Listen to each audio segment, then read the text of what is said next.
Bro hi bro. Hi అన్న. అన్న రేపు కల్కి ఎలా ఉండిపోతుంది అన్న నాకు తెలిసి సినిమా మాత్రం సూపర్ హిట్ అన్న. యాజ్ ఏ ఫ్యాన్స్ మేము అందరం చాలా ఎంజాయ్ చేస్తున్నాం. మేమంతా పొద్దున్న నుంచి ఇన్నే ఉన్నాము. రాత్రి కూడా చాలా ఇప్పుడు ఎంటర్టైన్మెంట్ ఉంటుంది. బ్రదర్స్ కూడా అంతా ఉన్నారు. As a fan my friend కూడా బిగ్ ఫ్యాన్ ఆఫ్ ప్రభాస్.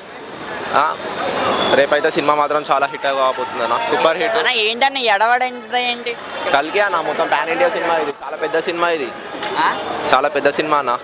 అన్న చాలా మంది దీన్ని డబ్బింగ్ మూవీ అన్న టాక్ నడుస్తుంది కదా బయట, ఏమంటారు దాని గురించి? డబ్బింగ్ ఏం లేదన్న. మొత్తం చాలా పెద్ద సినిమా ఇది. రేపు కల్కి ఎలా ఉండబోతుంది? సూపర్ హిట్ అనుకుంటున్నాను నేనైతే. Thank you. సూపర్ హిట్ అనుకుంటున్నా సినిమా మాత్రం. Thank you. బుజ్జి ప్రభాస్ గారు ఎలా ఉండబోతుంది? ప్రభాస్ ఎట్లున్నా మనకి యాజ్ ఎ ఫ్యాన్స్ మనం ఎంకరేజ్ చేయాల్సిందే కదా ఎట్లున్నా కానీ. ఎలా ఉండబోతుంది మూవీ రేపు? ఏమండి కల్కి ఎలా ఉండబోతుంది? బాగుంటుందండి. ప్రభాస్ గారు ఎలా చేయబోతున్నారు? అందరూ బాగా అయిపోతారు. మంచి హీరోలు వస్తారు కదా, మంచి మంచి హీరోలు ఉన్నారు. అమితాబ్ బచ్చన్ గారు ఉన్నారు, వీళ్ళందరూ ఉన్నారు కదా. ఇంకా చాలా బాగుంటుందని ఎక్స్పెక్ట్ చేస్తామండి. నాకైతే పొద్దున్న 7 గంటల షోకి దొరికిందండి అది. సరే, ఒక టికెట్ వచ్చి ప్రస్తుతానికి 500 ఉంది. ఒకవేళ బ్లాక్లో కొనొచ్చు అంటే ఎంత పెట్టే అవకాశం ఉంది? మీరు పెట్టకూడదండి. యాక్చువల్గా నేనైతే దానికి రికమెండ్ చేయను. ఎప్పుడు మీకు టికెట్ దొరికితే అప్పుడు చూసుకోండి. అది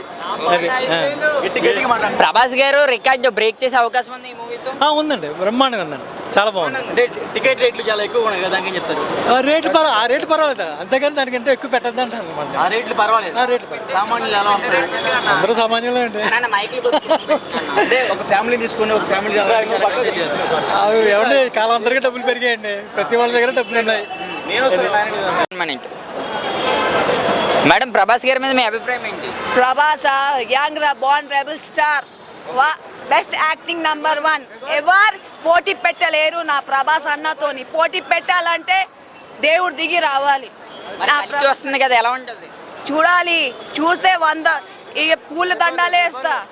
వెనకాల వేస్తున్నారు కదా, ఇంకా నా ఇంట్లో వేసుకుంటా. పెద్ద పెద్ద వేసి పెట్టేస్తా. మా అన్నకి పూజ చేస్తా.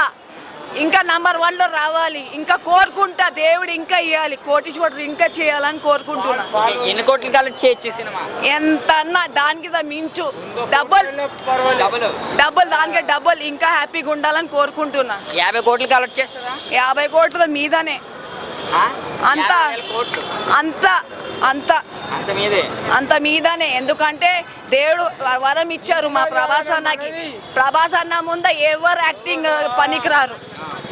యాక్టింగ్ #1, స్టంట్స్ #1, లవ్లో #1, అన్ని #1లో ఉన్నారు. డార్లింగ్, లవ్ యూ డార్లింగ్స్ అంటారు. అదొక్కటి మాట పబ్లిక్కే. రేపు ఇండియా అంతా ఊగిపోద్దా? ఇండియా ఊగిపోవాలని కోరుకుంటున్నా. నేను చెప్తున్నా కదా, ఇండియా ఊగిపోతుంది. ఇండియా ఊగిపోవాలి. అందరు ఈ సినిమా చూడాలి. ఫ్యామిలీతో సండి రండి. ఇది నా కోరికలు. ప్లీజ్ మిస్ చేయకండి. పొద్దున ఉండాలి, సాయంత్రం ఉండాలి. రావాలి, ఫుల్ హౌస్ఫుల్ ఉండాలి. 10 రోజు ఏంటి, 100 రోజులు హౌస్ఫుల్ పోవాలి. చెప్పన్నా. సినిమా అయితే పక్క 100 డేస్ అన్న. సినిమా మామూలుగా లేదు. ట్రైలర్ అయితే ఇచ్చి పడేసింది అన్న. రెండేంది, అన్ని బాగున్నాయి. అది విజిల్స్ వస్తుంటే వైబ్రేషన్ వస్తుంది. ఎప్పుడు రిలీజ్ అని నిన్న నుంచి డేట్లు లెక్కేసుకుంటున్నా. కానీ రేపు పక్క పొద్దున్న 8ంటికి షో. ప్రభాస్ అన్న లుక్స్ అంటే ఒక కాలు అడుగు పెడతా సార్. 100 మంది కోట్లు అభిమానం అంటే ఇదే అలా. రేపు చూసుకుంటే టికెట్ దొరికి చాలా మందికి రచ్చ చేస్తున్నారు. మరి దొరికిందా టికెట్? అసలు సినిమా చూడరు, సగం రచ్చే ఉండిద్ది. సినిమాలో టికెట్ బుక్ చేసుకుని సార్ చూడరు, మొత్తం హంగామానే ఉండిద్ది. ప్రభాస్ గారు ఎలా ఉండబోతున్నారు? లుక్ అయితే ఏదంటే ఆదిపురుష్ వచ్చింది కదా, ఆదిపురుష్ కన్నా దీనికన్నా డబుల్ ఉండిద్ది.